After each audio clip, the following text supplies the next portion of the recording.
Merci d'abord. Moi, je dirais que je viens de m'improviser.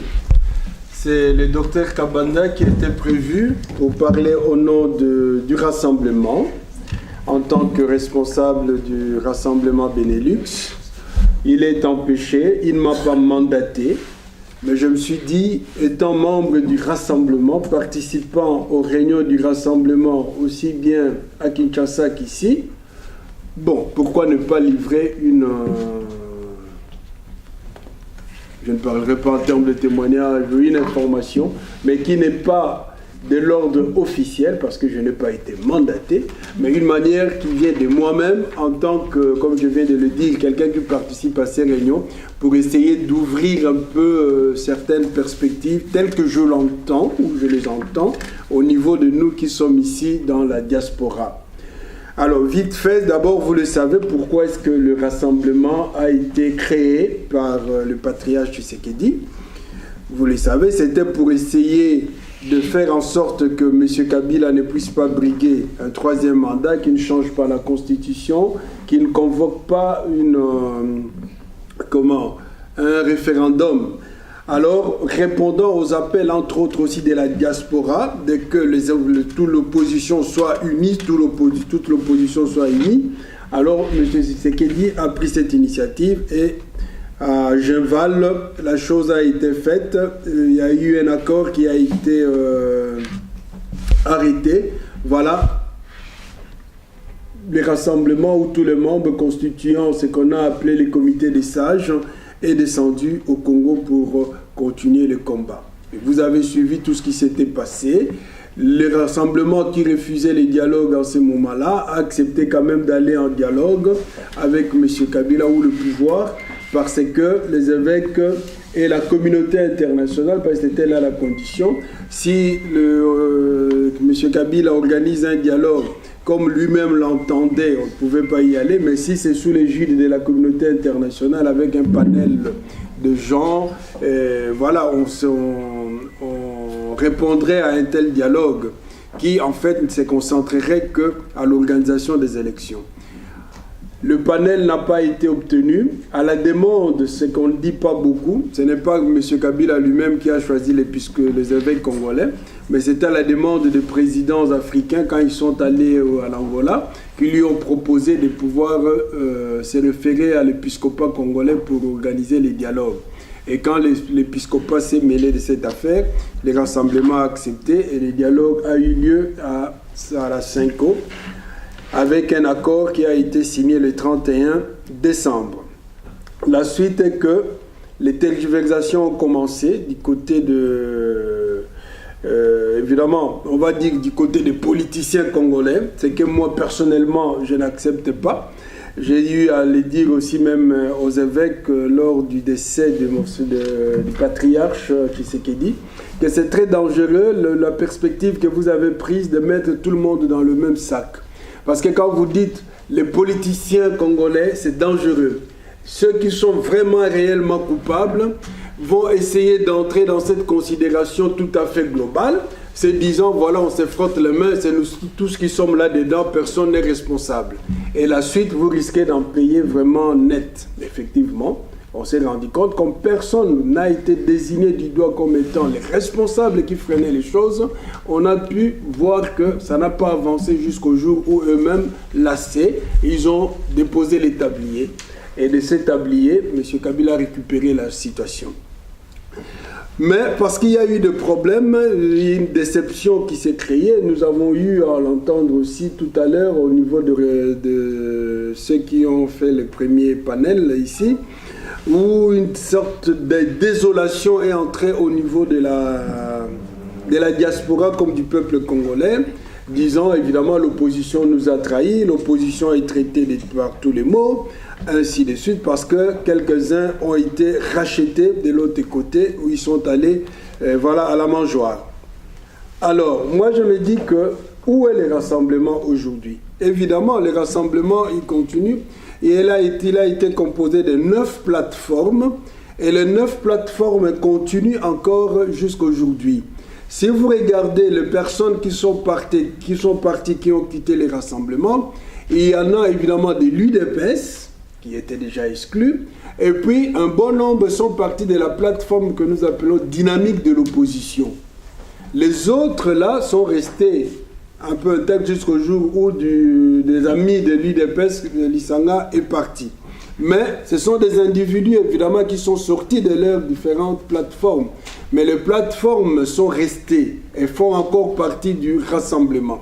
Ce qui signifie que malgré la déception qu'il y a eu, malgré la défection qu'il y a eu, les rassemblements continuent à espérer continuer son combat avec le même objectif qui consiste évidemment à faire en sorte que, qu'on le veuille ou non, un jour que les élections s'organisent.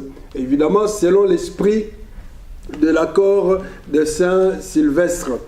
Et les rassemblements continuent à espérer aussi et à travailler pour ça, qu'il n'y ait pas convocation du référendum, que M. Kabila ne puisse pas briguer un troisième mandat, qu'il n'y ait pas non plus changement de la Constitution, ce qui a été obtenu dans cet accord de la Saint-Sylvestre.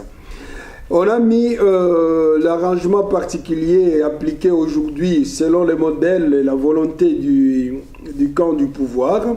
Cet arrangement, évidemment, n'est pas reconnu par le rassemblement. Alors, la question qu'on peut se poser par rapport à nous qui sommes à la diaspora, moi comme membre du rassemblement, qu'est-ce que je peux bien proposer? Je pense que, comme on l'a dit tout au début, le Congo doit absolument et impérativement continuer à vivre et il a vocation à émerger. Nous ne méritons pas ce que nous vivons. Donc, nous n'avons pas à donner place à la déception ni au découragement. De ce point de vue, moi je pense que, comme disait tout à l'heure Jean-Pierre Mbelou, il est impératif qu'on puisse avoir cette structure organique qui essaye de bien réfléchir, qui prend ses responsabilités pour faire une analyse correcte de ce qui se passe sur le terrain. Moi, je suis optimiste, je vais toujours de l'idée biblique qui parle du petit reste d'Israël. Dans une société corrompue, il faut en être persuadé, ce n'est pas tout le monde qui se fait corrompre. Il y a toujours des gens qui résistent à la corruption. Les gens par qui le renouveau vient. Alors nous sommes appelés toujours à espérer pour que le renouveau de notre société puisse partir à partir du petit reste. Et d'ailleurs, le changement souvent dans des sociétés n'est que l'affaire de petits groupes et non pas d'une multitude. De ce point de vue, même s'il y en a qui ont été corrompus dans le rassemblement, je suis quelquefois un peu déçu d'entendre la manière dont nous jugeons la classe politique congolaise en le mettant tous dans le même bloc, comme s'il n'y a personne de bon qu'on peut repérer, avec qui on peut travailler. Tout le monde, on les accuse tous parce que tel a fait cela. Donc, comme je disais par rapport aux évêques, il ne faut pas tomber dans cette manière de mettre tout le monde dans un même sac, sans toutefois chercher à identifier des personnes quand même crédibles qui se battent jour et nuit, qui se donnent même au risque de leur propre vie et qui sont capables d'apporter quand même quelque chose. D'où j'admire évidemment ce que chaque FITA vient de faire, de proposer. C'est bien beau de dire nous sommes membres de la diaspora congolaise, nous voulons que ça change. Nous devons nous poser effectivement cette question cruciale. Que faisons-nous pour le Congo? Qu'est-ce que nous apportons du point de vue concret? C'est là où je me disais que nous devons apprendre justement à faire cette structure organique pour pouvoir d'abord sensibiliser la base. Nous avons plus de combien, je ne sais pas en termes de chiffres, combien de milliers de Congolais dans nos différents pays où nous vivons. Mais nous ne sommes pas capables de les mobiliser pour pouvoir apporter quelque chose de significatif pour changer le pays. On l'a bien dit, vous voulez faire de la politique, vous devez avoir l'argent. Bob ici nous a parlé du pôle financier, même si on est d'accord ou non, mais c'est réel. Quand vous avez des politiciens qui sont là depuis, je ne sais pas d'année, il n'est pas député, il vit difficilement chez lui à la maison, ceux qui vivent proches là vous disent, ici quand moi je vois la femme de l'autre qui vient, je ne veux pas citer de nom parce que ça m'a été rapporté avant qu'il puisse faire défection, cette femme vient avec les maths Tembele ici à 15h.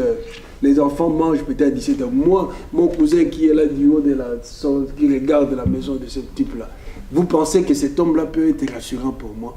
Effectivement, même pas une année après, il est parti de l'autre côté. Mais comment est-ce que nous pouvons faire pour empêcher ces gens-là en leur apportant des moyens suffisants pour pouvoir les soutenir, qu'ils ne puissent pas fragiliser par ces actions-là? Donc la collecte des fonds, c'est vraiment quelque chose de très très important. On l'a dit aussi ici, le docteur l'a dit, que l'Israël a été sauvé non pas par ceux qui étaient là, mais c'est par la diaspora. Il y a un livre là qui est dit « L'impossible n'est pas juif » où on vous fait voir comment en 1947, les juifs de par le monde ont apporté des capitaux, leur expertise pour faire la guerre alors qu'ils venaient d'être proclamés comme État. 6 jours après, le monde arabe leur a fait la guerre. Mais ils ont gagné la guerre. Comment ça? C'est par l'ingéniosité de tout le peuple juif qui venait de la diaspora. Est-ce que nous sommes capables de telles choses? Donc, nous, comme Congolais, de la diaspora, si nous tirons bénéfice de ce que nous avons appris ici, commençons d'abord par arriver à créer cette structure organique capable de sensibiliser nos concitoyens, capable d'apporter significativement les moyens dont le combat sur le terrain a besoin, et plus essentiellement l'argent suffisant. Et puis, être aussi de pont entre ce qui se fait sur le terrain. Quand j'entends Bob dire que non, il n'y a pas d'emphase entre la population et les leaders politiques, moi qui suis tout le temps au Congo, moi qui y vais régulièrement dans les cadres de cours comme dans les cadres des engagements politiques, je dis que ça, c'est pas vrai. C'est pas vrai. Parce qu'il y en a, comme je le disais, des hommes politiques au risque de leur vie, qui sensibilise ces peuples-là. Toutes les manifestations qui se passent là au Congo, ce n'est pas par une chicanade que ça arrive. C'est grâce à des hommes politiques. Même les 19 là, si les gens sont descendus dans la rue alors qu'il n'y avait pas eu un mot d'ordre. Mais en amont, il y en avait eu. Et il y a eu par exemple le cas que je peux citer de Franck Diongo, qui a dit « Je ne veux pas de ce dialogue-là, nous allons marcher ». Mais les gens sont venus. Ou bien d'autres parce qu'ils se sont dit « Vous nous avez dit qu'il doit partir ». Maintenant, vous nous dites que nous allons faire ce que vous nous avez dit avant. Donc, il y a un travail qui s'est fait sur le terrain et nous sommes appelés pour ne pas tomber dans ce que nous avons reproché ou que Mbelo a dit tout à l'heure. Nous avons souvent une analyse négative de nous-mêmes par cette déficit anthropologique où nous nous engageons nous-mêmes à nous désapprécier.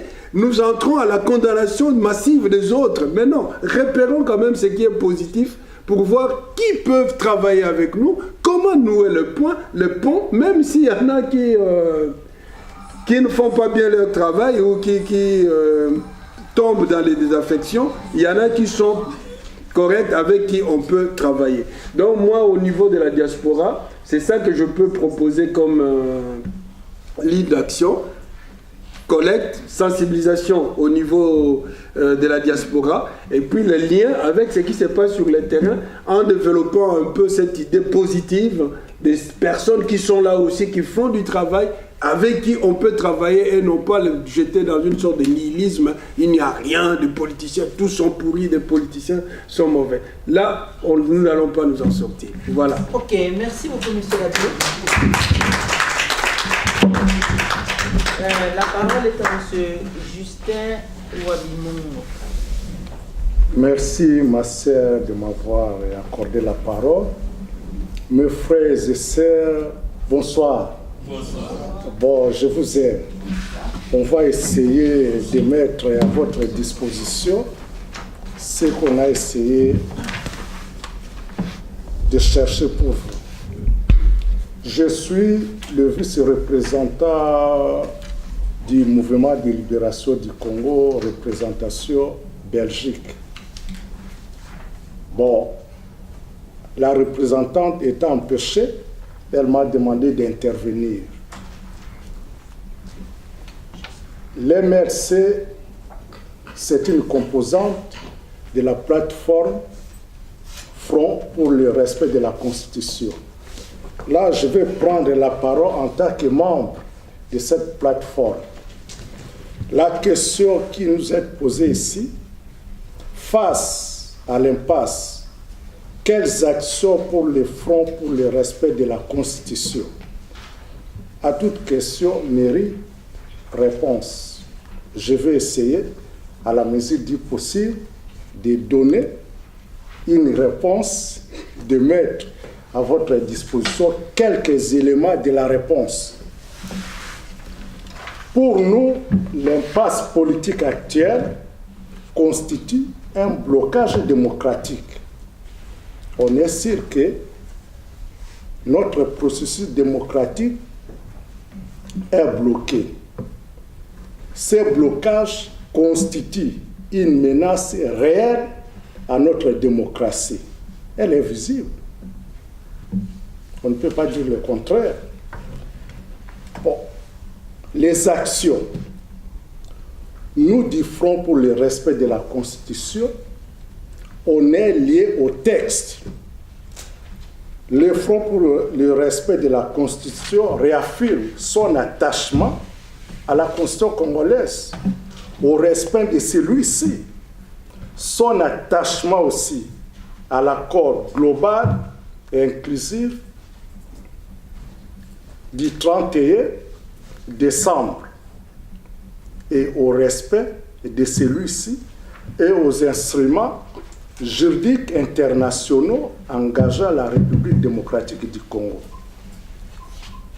Mes frères et sœurs, la situation que traverse notre pays, tout le monde est censé de connaître cette situation. Nous ne vivons pas dans l'ignorance.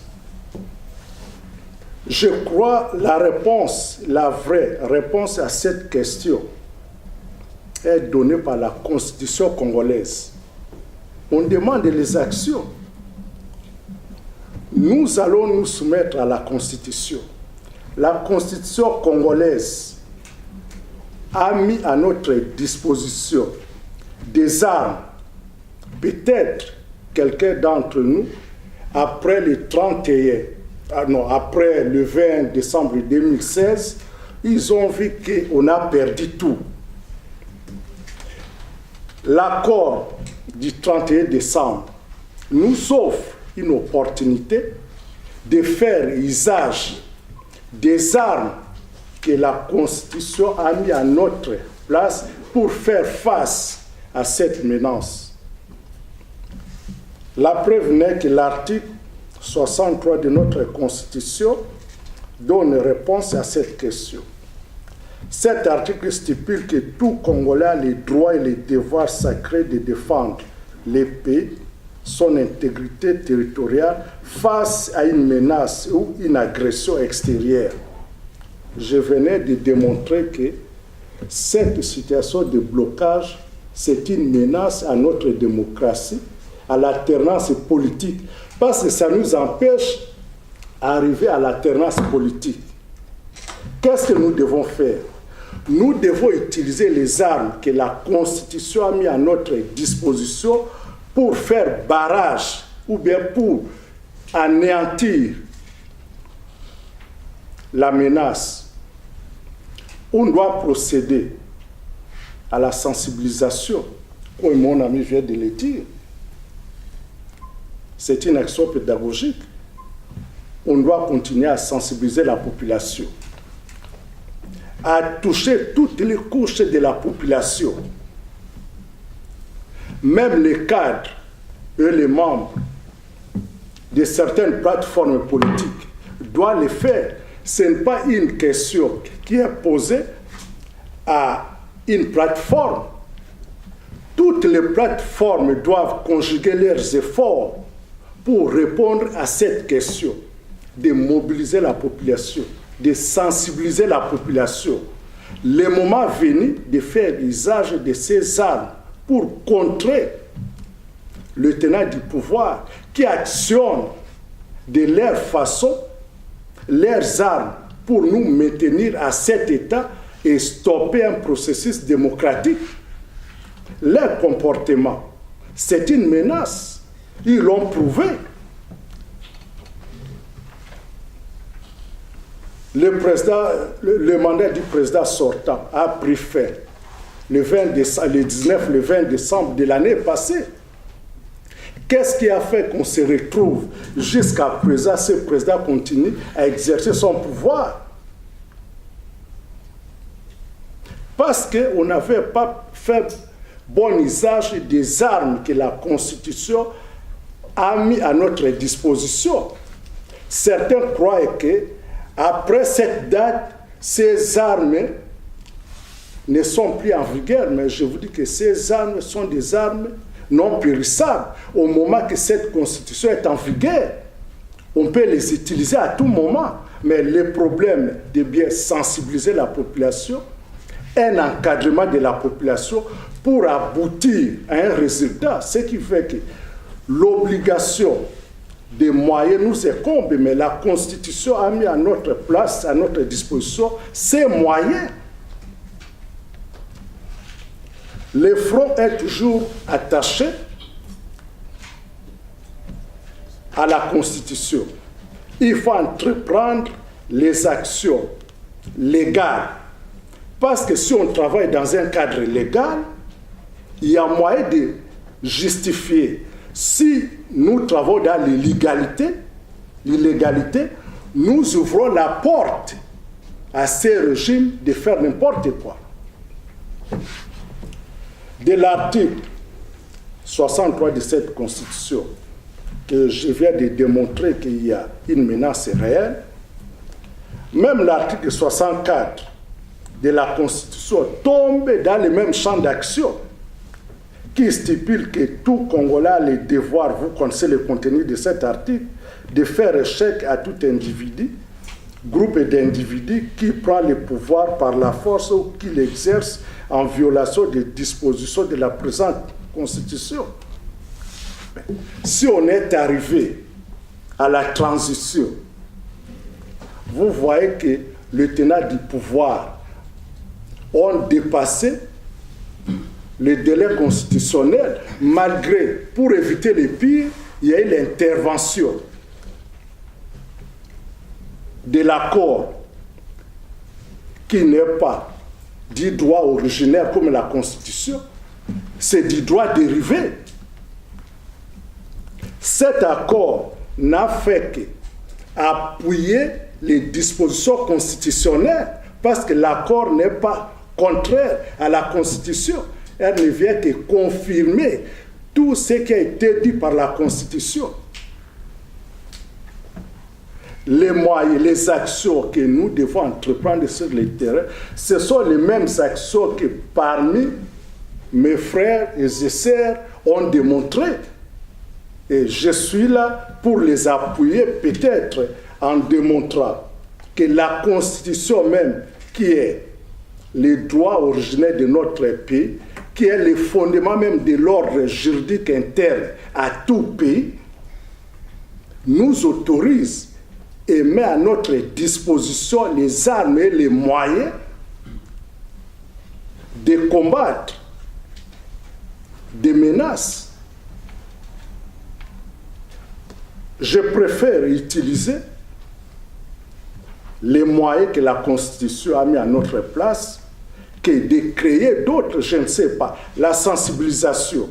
Si on passe à la sensibilisation, ce qui fait qu'on est toujours dans cette logique de la Constitution. Mes frères et sœurs, nous devons travailler main dans la main. Nous devons travailler ensemble pour arriver à répondre à cette question. Ce n'est pas une question d'une plateforme. Cette question, c'est pour tout Congolais, tous les partis politiques, toutes les plateformes, de se tenir main dans la main et d'utiliser les armes que la Constitution a mis à notre disposition et de faire face et de répondre à cette question. C'est ce que j'avais à vous dire. Je vous remercie.